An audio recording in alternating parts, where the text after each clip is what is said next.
Well, good morning, everyone. And I want to thank Chancellor Dore. I want to thank the state board, the college boards, the presidents, and all the leaders in this room for the seat you've given me and for the work that most people never get to see. I want to start small because that's where this actually begins. And I didn't know what I wanted to do with my life until I enrolled at VPCC in 2025. Both my dad and my mom went to college. My dad finished, but my mother didn't. She stopped to have me and my siblings, and without that, I wouldn't be here today, so I'm forever thankful for that.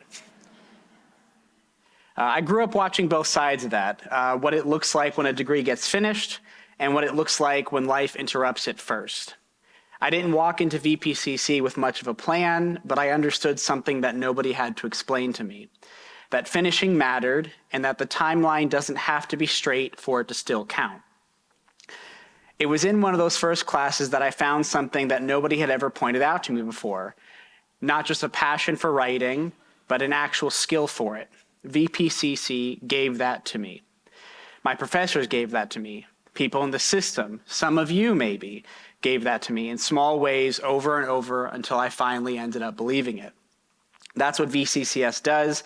And I don't think we say it out loud quite enough. 23 colleges, hundreds of thousands of students who show up the way I did, unsure if any of it was ever really meant for them, people all trying to figure out if the door is actually open for them or just painted on. You are the ones who make sure it is a real door. Not just for me, for welders, nurses, machinists, mothers going back to school at 40 and 18-year-old kids who have no idea what they're capable of. Virginia doesn't and cannot run without this system, and I mean that plainly and literally. A huge amount of this is the Commonwealth's workforce, its teachers, its nurses, its engineers. It starts in a community college classroom, not a university lecture hall. I got to see that from the inside, and I'm forever thankful for that. Now I get to say it out loud, which is both a strange and lucky thing. And this is which brings me to the poetry side, since I know it's an odd thing to be standing in front of a state leadership talking about. But here's what I've learned so far as the poet laureate. Poet isn't decoration on top of education. A poem is what happens when someone finally has the language and the confidence to say the true thing about their own life. And that confidence, that language, is something this system hands people every day without ceremony. A financial aid office, a professor who stays 15 minutes late, an advisor who says you can do this and means it. Those are not small moments. Those are the mechanism by which somebody goes from silent to spoken.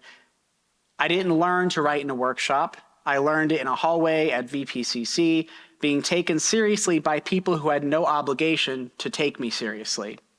So I wrote a poem, and the one I'm about to read isn't what I normally write about monsters, horror, dread, and scary things, which anyone who knows me personally knows I am a massive horror fan.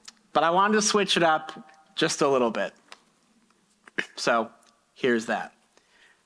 Somewhere in this commonwealth, a kitchen table is doing the work of an altar, holding up a stack of forms.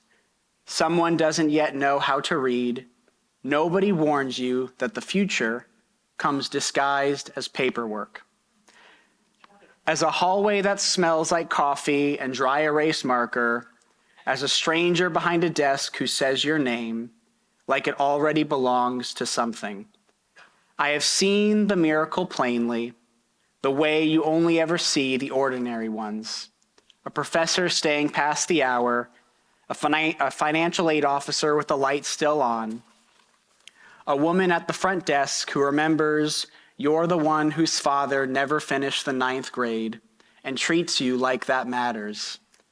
This is not decoration, this is architecture. 23 doors held open across a commonwealth that would have otherwise closed quietly, one kitchen table at a time. I was the boy who thought the word transfer meant only leaving. I was wrong. It means arriving.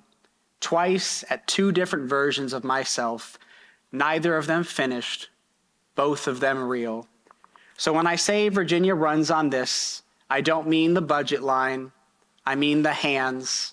I mean the light left on in a hallway at 9 o'clock for one more student who hasn't decided yet if they're allowed to want more. They are. You are the ones who told them so.